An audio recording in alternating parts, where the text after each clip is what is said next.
nghe vô tàu mà có fulfill the word of God bùa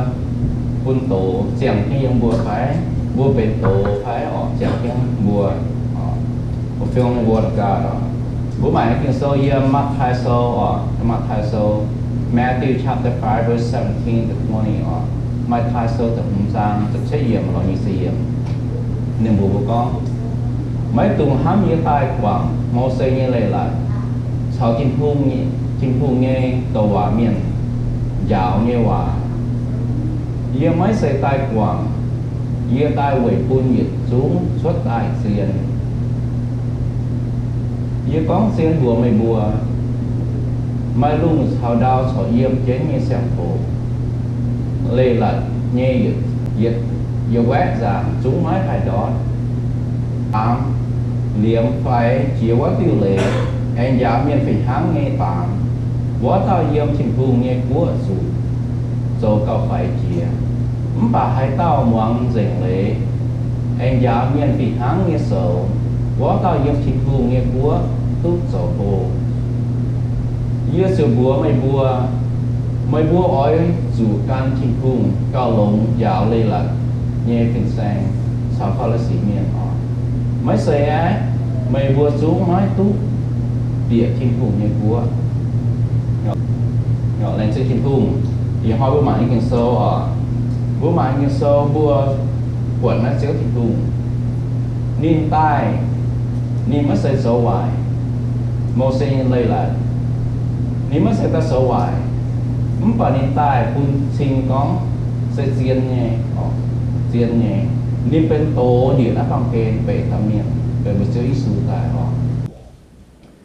What does it mean to be the disciple of Jesus? What does it mean to be a follower of Jesus Christ? Bùa hamaka mà như tham mái mà như lệ con bùa bền sẽ ý xui miệng bùa xuyên ý xui miệng bùa xuất cái nhà mìnhเขาtao con ôm mới này sẽ ý xui miệng nhau mới này cái can sẽ ý xui miệng nhau mới là như sai có nó mà như lệ mà như người con bùa bền sẽ ý xui miệng bùa sẽ ý xui này mà như tham mái thà bùn thà bùa mà như lệ bùn thà bùa như bùi mẹ. What does it mean to be the salt and light of the world, right? When Jesus tells us we are the salt and light of the world. Mà hiếu không mãi tôi sẽ sự bùa con bùa sẽ ní tăng ní giáo và ná bằng kê ná bùa mà hiếu cái đó ngồi bằng thảo bùa sẽ suy miệng mà hiếu lệ bằng thảo bùa chiến thảo bùa như không tỏng bây giờ mẹ chiến nó chiến thảo năm tỏng. How do we live faithfully in the world? How do we live by faith, not by sight? Bố xem bố như mẹ nó bằng kê na mai xong nhiều hoài như cháu như nó bằng kê số hành bố như hiếu số mau bố như hiếu số mau bố sân phim mà bốอยู่xem bố nó yếm bố nó xem quân bố hay xiên khảo vấn bố sáng thì chơi Giêsu bố hay sâu vấn bố chơi Giêsu bố có xiên như tao số bố tự chơi thì bố xích như tao sẽ chơi bố như chơi thì giờ nó bằng kê mà xong nhiều số tài cháu nhiều số tài cháu số bông bùa xuống sẽ phim đó phải bằng kê nhưng mà tụi mình tôi chơi sinh hùng tệ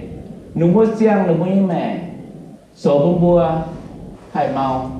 bùa ở sao chết nung bông số nguồn số bùa bằng kê như héo tụi tệ cháu nó số bông bùa thế số bông bùa sẽ phim màu bùa quạt nhé bùa số xiang bùa như mẹ bùa xiang bùa như mẹ nó bằng kê chứ có bùa hạt quạt cũng hay quạt tôi bùa sốt cái số bùa mà xem phim vậy bùa như xem phim là tung bùa xiang có bùa mà xem phim là tung bùa mảng quạt nhé bùa mảng quạt như tôi có ô mẹ bùa mảng quạt như cho như mẹ như quăng á phải xỉa không xỉa mà giờ xuống xuống nó bè cả phải giờ xuống đút đó nó còn phải bùa mảng quạt như xì liếm vào bùa xiên uốn bùa khảo uốn bùa xíu thịt luôn nên bè cả lồng như cho con bùa có không phải bùa nhé chuyến về phá bùa nhẹ mảng về phá bùa khấu phá bùa mắt tòng yêu mắt béo yêu phá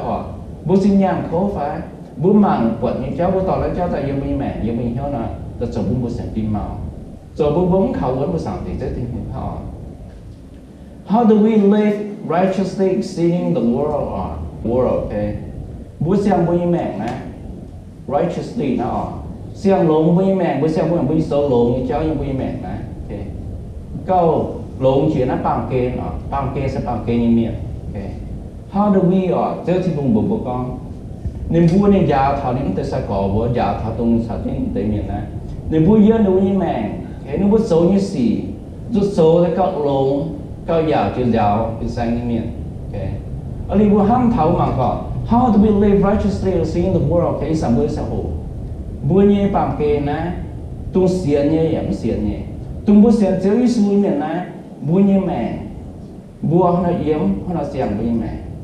Quân bữa sẽ quân miền tôi hiểu các tung yun, bữa sẽ tung yun nhé miền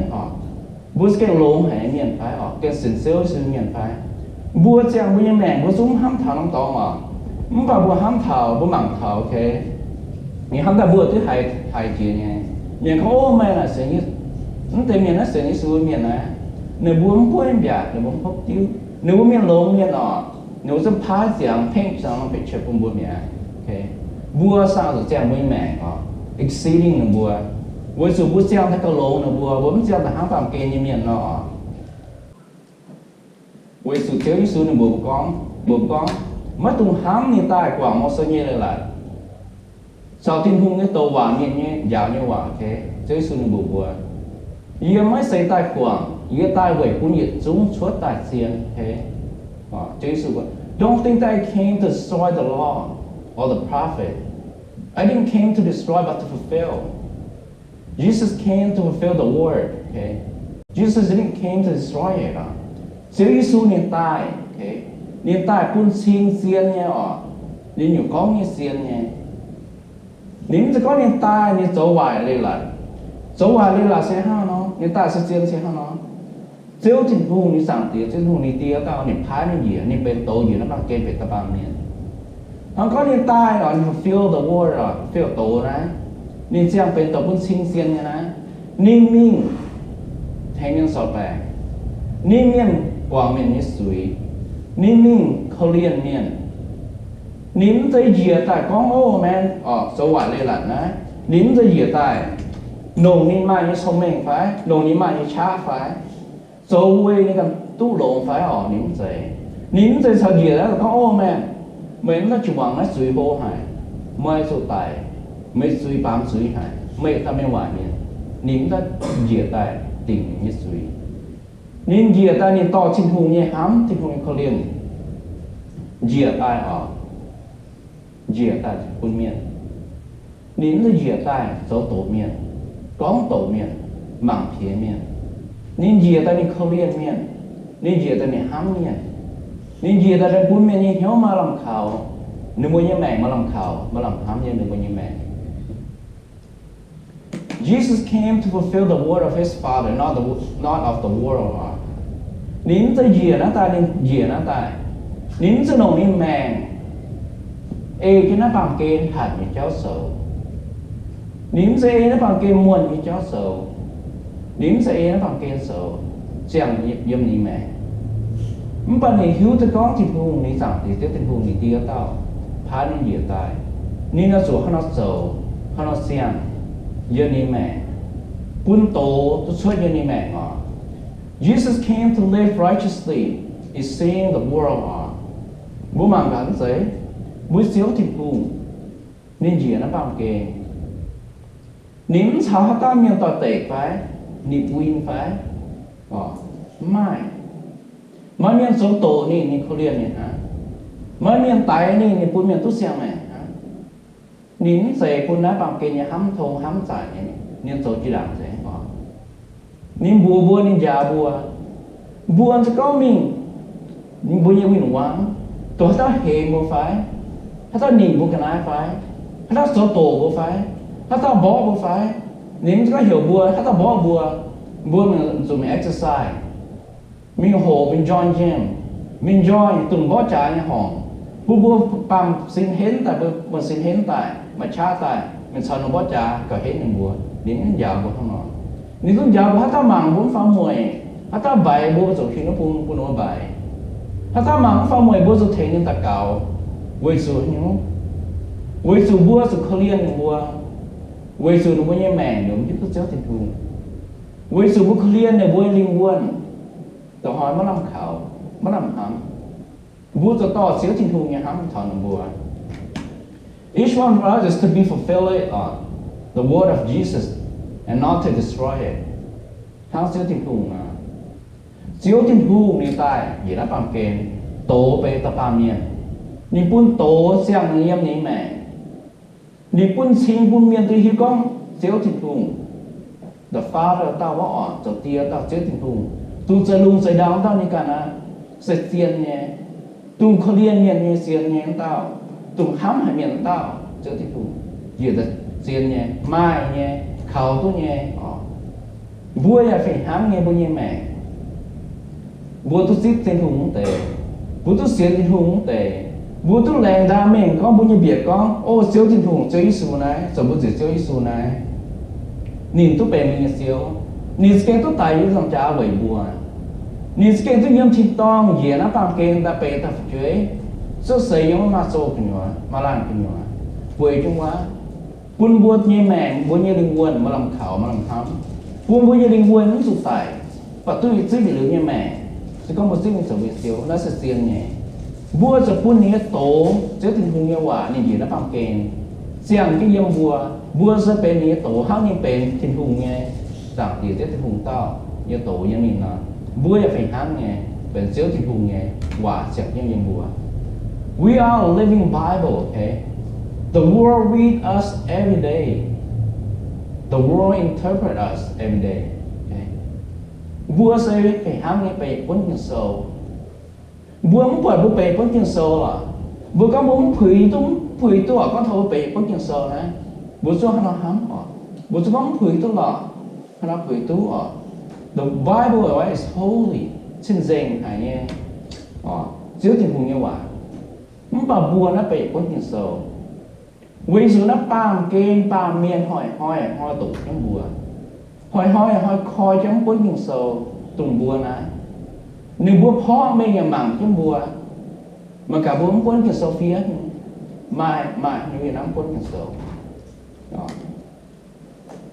who is Jesus to you okay? How does Jesus look to you how do you read the Bible okay? This Bible how do you read Jesus Chúa Giêsu mới quẩn này xe hát nó nếu xe hát nó bền của mấy nếu xe hát nhung của mấy mới tổ kinh sơ này thiên hùng như tổ này